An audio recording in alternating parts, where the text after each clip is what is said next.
തിരുമൂലദേവൻ്റെ തിരുമന്ത്രത്തിലെ 7ാം തന്ത്രത്തിലെ ശിവപൂജയിലേക്കാണ് നാം പ്രവേശിക്കുന്നത്. നോക്കൂ,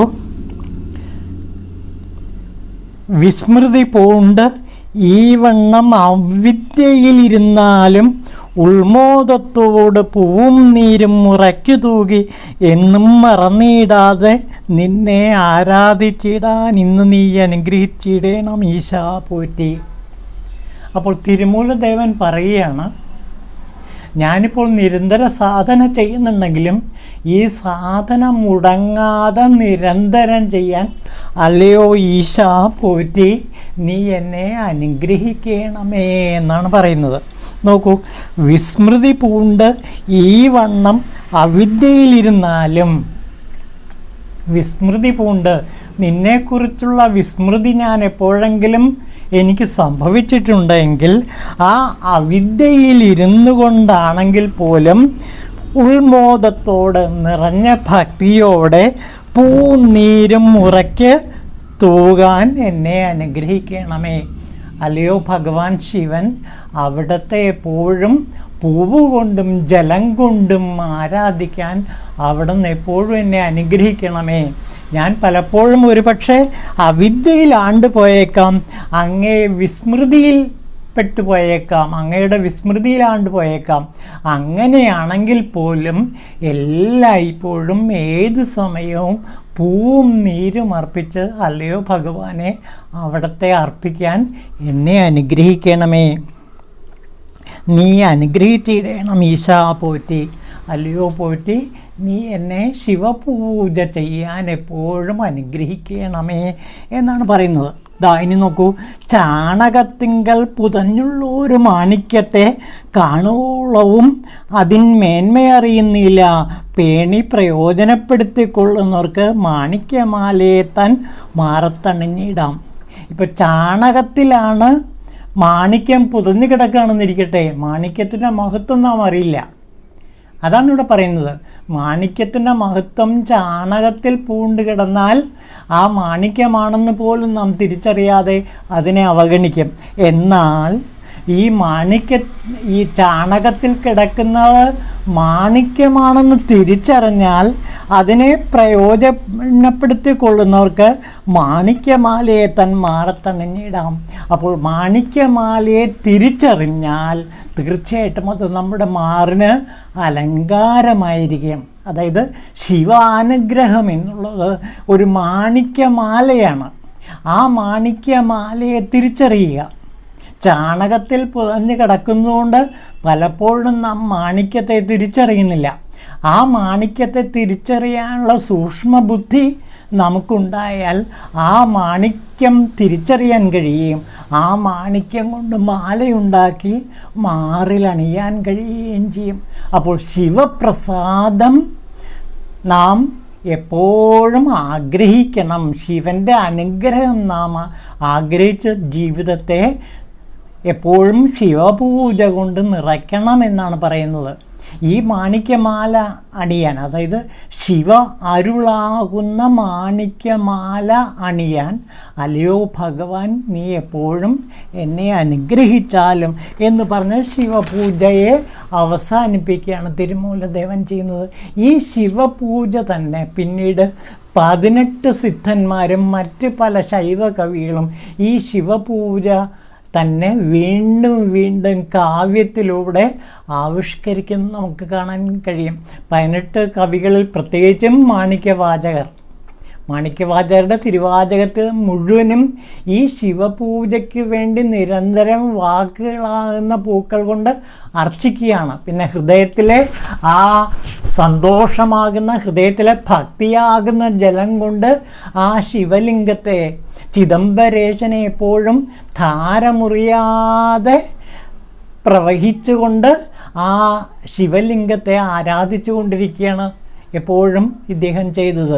അപ്പോൾ മാണിക്യവാചകർ തിരുവാചകത്തിൽ നിറയെ ശിവപൂജയാണ് ചെയ്യുന്നത്. മാണിക്യവാചകരുടെ തിരുവാചകം വായിക്കുന്ന ഒരാൾക്ക് തീർച്ചയായിട്ടും ഈ ശിവപൂജയുടെ മഹത്വം എന്താണ് എന്ന് മനസ്സിലാക്കാൻ കഴിയും. മാത്രമല്ല 18 സിദ്ധന്മാരിൽ പല ശൈവ കവികളും ഈ ശിവപൂജയെ വീണ്ടും വീണ്ടും തൻ്റെ പാടലുകളിലൂടെ ആവിഷ്കരിക്കുന്നുണ്ട്.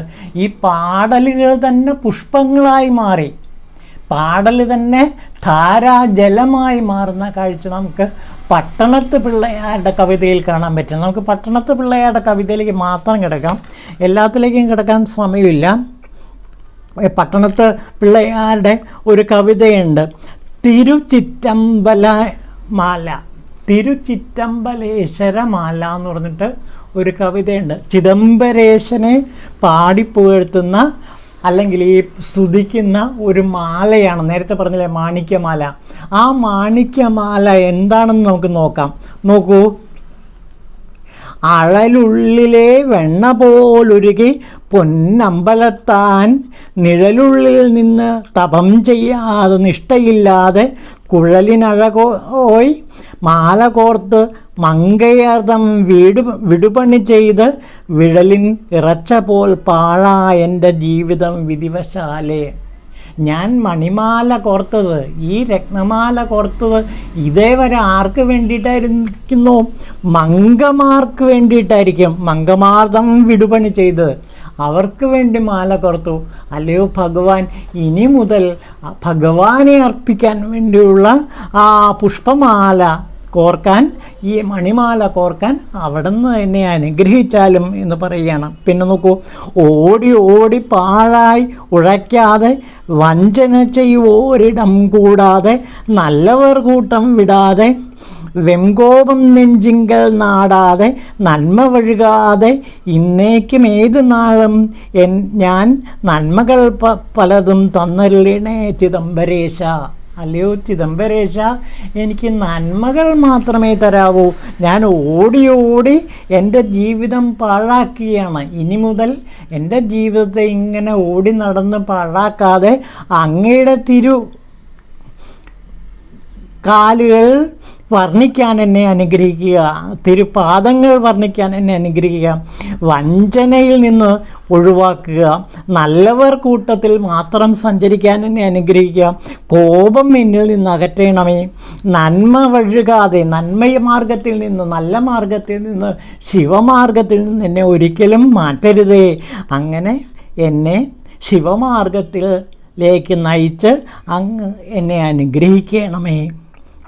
ഇനിയും പട്ടണത്ത് പിള്ളേരെ പാടുകയാണ്. പാരപക്ഷമില്ലാത്ത